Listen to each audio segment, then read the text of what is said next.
Close your eyes for a moment. Let the world around you fade, and imagine stepping into a quiet room filled with a gentle, warm light. In the center, a young boy sits, no more than 7 or 8, his small hands folded nervously, yet his eyes wide with curiosity. Across from him sits a man, older, his hair tinged with silver, and a lifetime of experiences etched into the lines of his face. There is a quiet magic in this moment, an invisible thread stretching across decades, connecting the innocence of youth with the wisdom of age. This is not just a conversation, it is an exploration of life itself, a gentle journey through laughter, sorrow, and everything in between. The boy leans forward slightly and asks, "Okay, may I ask you a question?"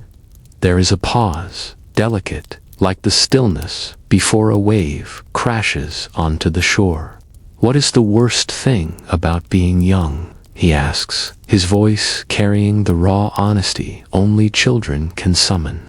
The man smiles softly, considering his words. "Well, you get lots of homework," he says, and they both chuckle, though there's more beneath the laughter.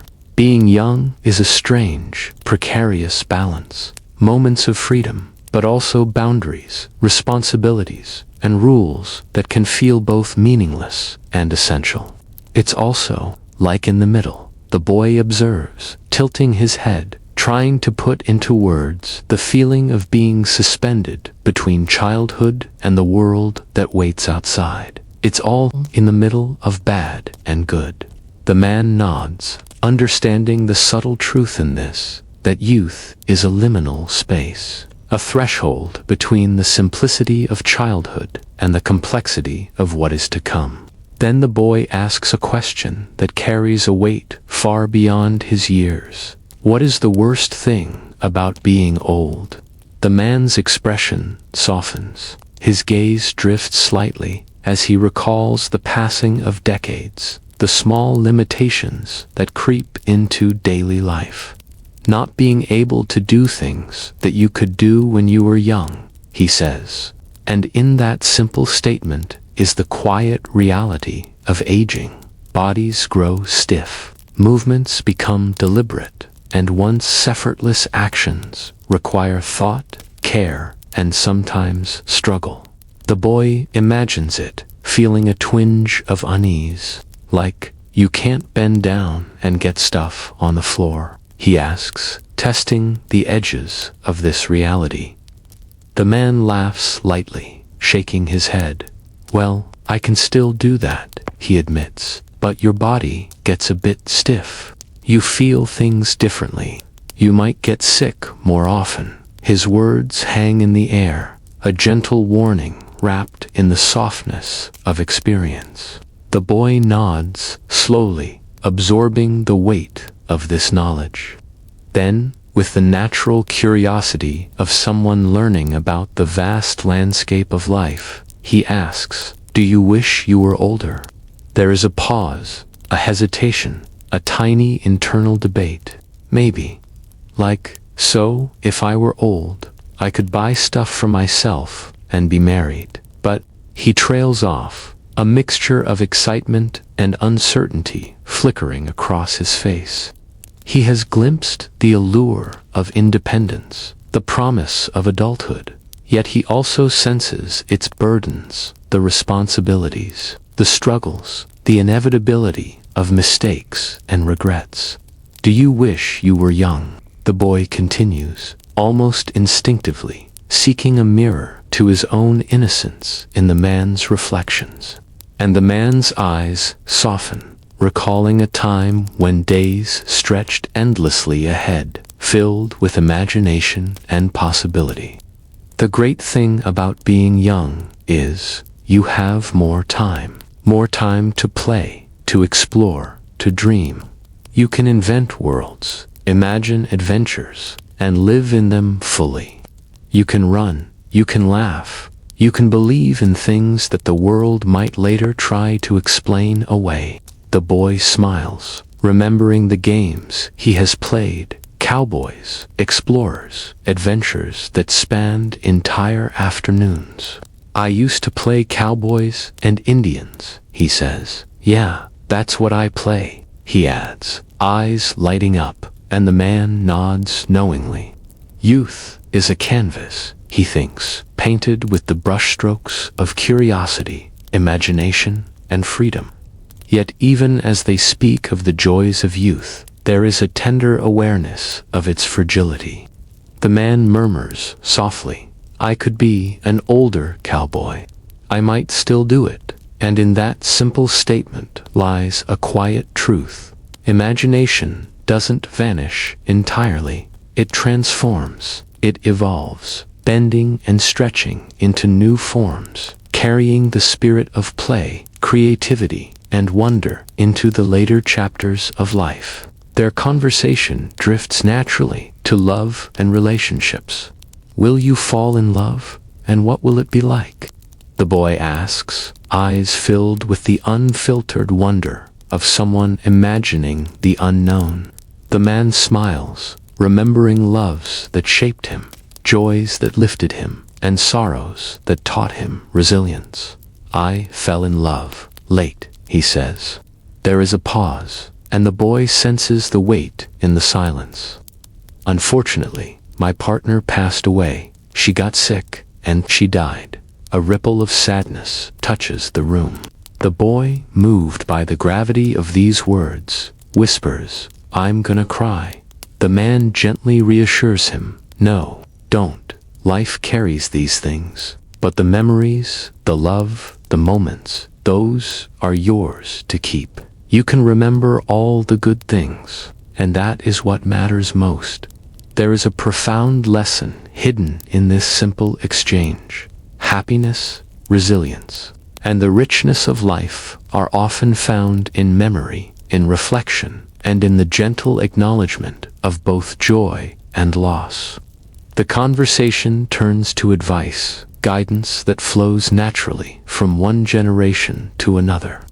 You don't have to be rich to be happy, the man says. Do the things you enjoy. Surround yourself with friends. Care for those around you. And most importantly, be happy yourself, so your happiness spreads to others. The boy offers his own wisdom in return, earnest and unfiltered, to like. Act normal. Don't be silly. Don't bully people. When someone gets hurt, hug them. The man nods, recognizing the purity in the boy's words. And be yourself, he adds. Don't let anyone tell you what you should be. Keep your friends close. Keep learning. Keep loving. Keep living fully. The room hums with quiet energy. Laughter, reflection, and tender advice intertwine, creating a rich, immersive experience that transcends decades. This is not just a conversation between a boy and a man. It is a meditation on life itself, a journey through joy, sorrow, imagination, love, and wisdom. Every word, every pause, every glance carries meaning, inviting the listener to feel, reflect, and imagine their own life stretching across time, rich with stories, challenges, and wonders. And in this soft, glowing room, with light spilling across the floor, the boy and the man continue to talk about life, about dreams, about the mysteries of growing up and growing old. Every moment becomes a bridge between past and future, youth and age, curiosity and knowledge, laughter and memory. It is a gentle invitation to the listener to pause, to reflect, to breathe, and to feel the quiet beauty of a life unfolding, one conversation at a time. The conversation drifts gently onward, deeper into the rhythm of life, as the boy listens intently to every word, every pause, every subtle inflection in the man's voice. There is a calmness in the room now, a quiet intimacy that makes each sentence feel heavier with meaning, as if the walls themselves are leaning in to catch the stories being told. The boy, curious as ever, turns his thoughts toward the mysteries of love and family. "Who do you love now?" he asks, his voice soft, careful, almost reverent. "My mom," he replies simply. The boy nods, understanding in his own innocent way the importance of that bond. Love, he is beginning to realize, is not always dramatic or loud. It often starts quietly, humbly, at home, in the people who raise you, who guide you, who shape your earliest memories. The man looks at the boy, sees the reflection of his own younger self in those eager eyes, and remembers the people who loved him, who taught him patience, resilience, and the simple joy of being alive. And then the boy asks a question, heavy with curiosity. "Did you fall in love? What was it like?" The man's gaze softens, the faintest shadow passing over his face. "Yes," he begins slowly, as though each word must be chosen with care. "I fell in love late. It was different for me, wonderful, but brief, beautiful, but fleeting." He pauses, allowing the boy to feel the weight of these words without needing further explanation. Then, with a quiet breath, he continues, "Unfortunately, my partner passed away. She got sick, and she died." The room falls silent for a heartbeat, the kind of pause that feels like time itself slowing. The boy whispers, almost instinctively, "I'm gonna cry." And the man reaches out, placing a comforting hand over the boy's small one, and says softly, "No, don't. Life carries these things. Pain is part of it. Yes, but so is memory, joy, and love. You remember the good, you carry it with you, and it becomes your strength. That is how life works." The boy thinks about that. There is a quiet understanding growing in him, the first flicker of a realization that life is not only about avoiding sadness or chasing happiness. It is about embracing the full spectrum of experience, about holding the beautiful and the painful together, and finding meaning in the balance. "Do you have advice for me?" the boy asks, his voice tiny but firm, as if knowing that the right words could shape his entire outlook. The man smiles gently. "You don't have to be rich to be happy," he says. "Do the things you love. Spend time with people who make you feel alive. Care for those who need it. Happiness is something you cultivate from within, and it spreads naturally to everyone around you." The boy, considering this, nods seriously.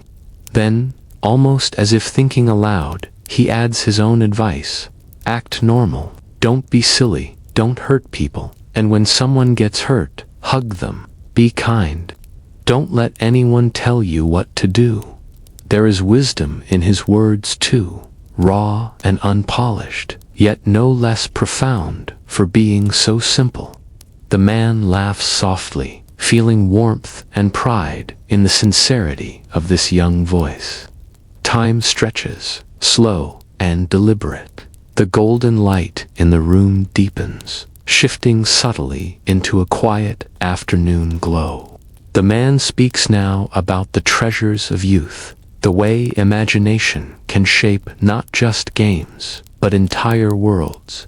"When you're young," he says, "you can imagine anything. You can pretend to be a cowboy, a pirate, a hero. You can create adventures from thin air. And the magic isn't lost to transforms, but it never disappears. You can still imagine as you grow, just in different ways. It becomes richer, deeper, more connected to reality."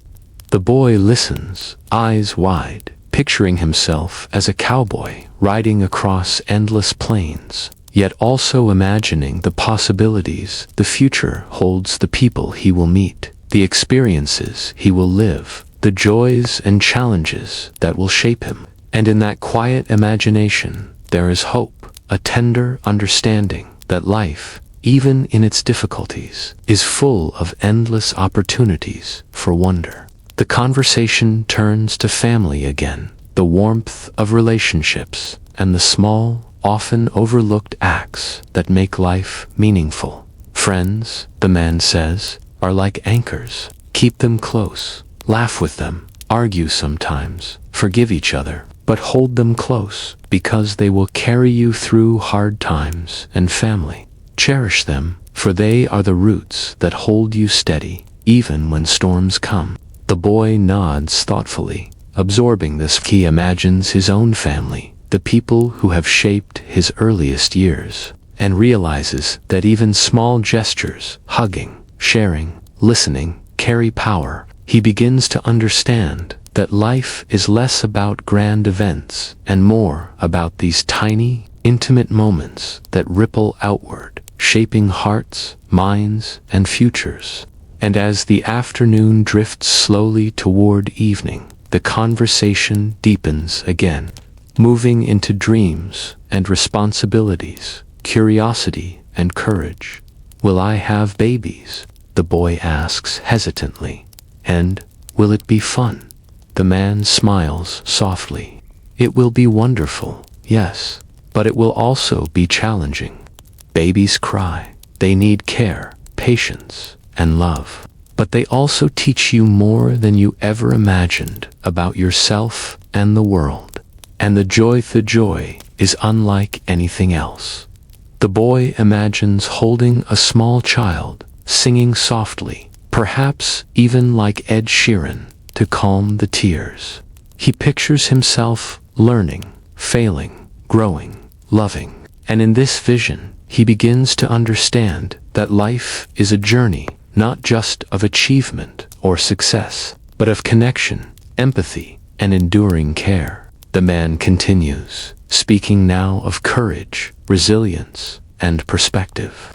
Life, he says, will bring moments that are hard, moments you don't understand, and moments that will take your breath away. But it is in how you face them that your character forms. You carry both the happiness and the sadness, and together they shape you. That is what makes life beautiful.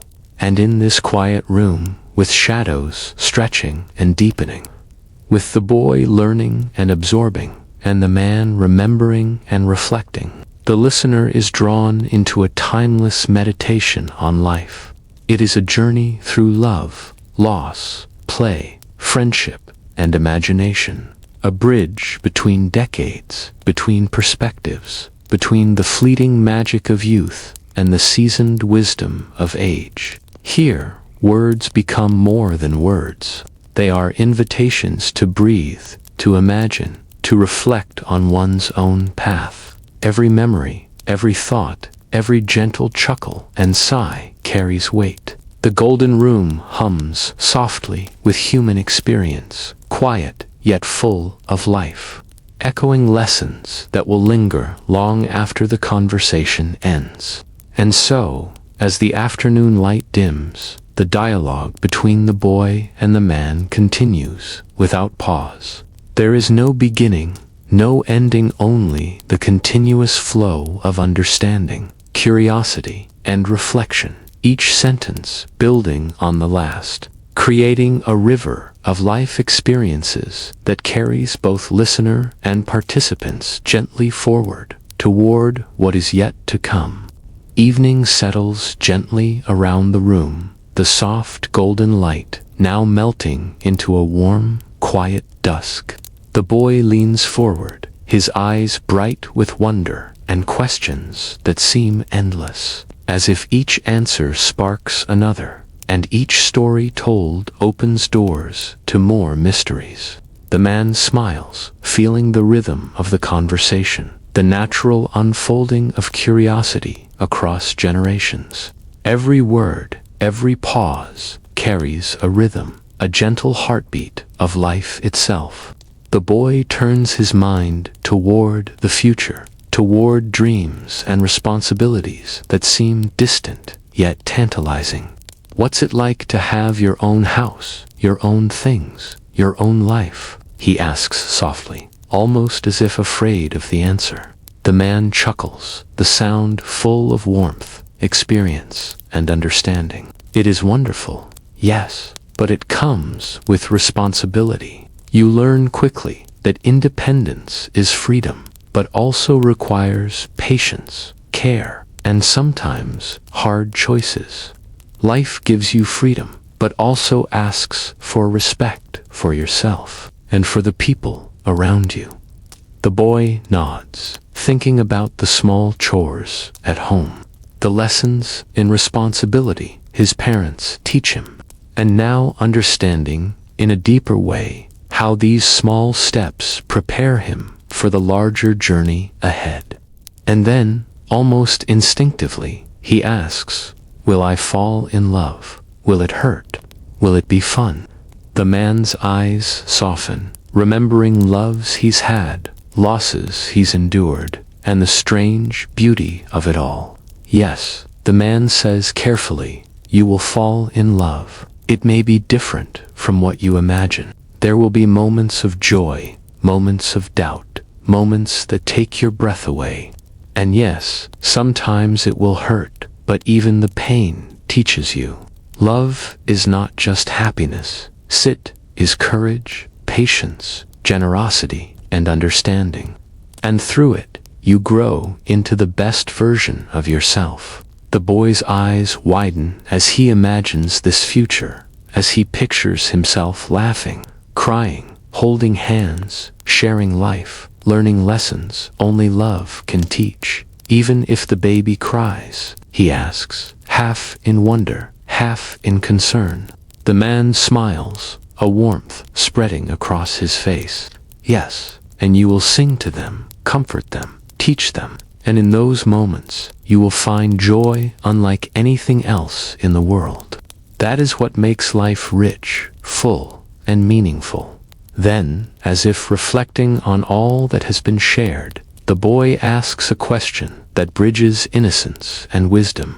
"Do you have regrets?" The man pauses, the silence, thick yet comforting, carrying the weight of decades. "Regrets, yes, I have had them, but they are not mistakes, they are lessons. Life is about choices, and every choice shapes the path ahead. Some bring sorrow, some bring joy, but all teach you to live fully, and in that, there is beauty.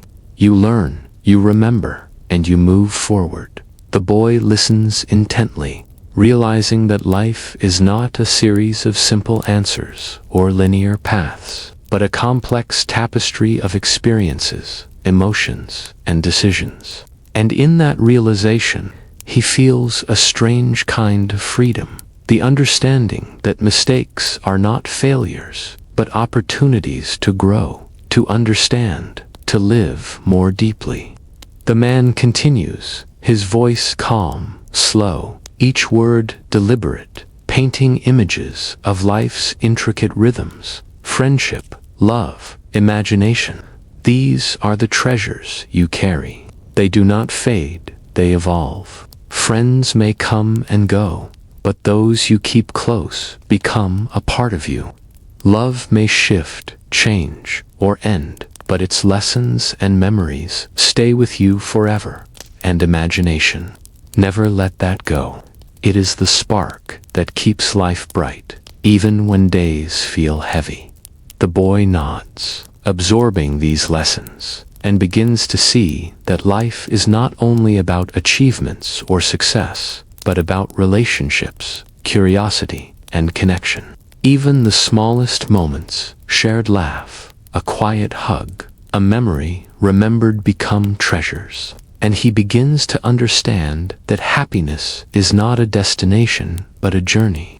A series of choices and experiences that accumulate over time, quietly shaping the person he will become.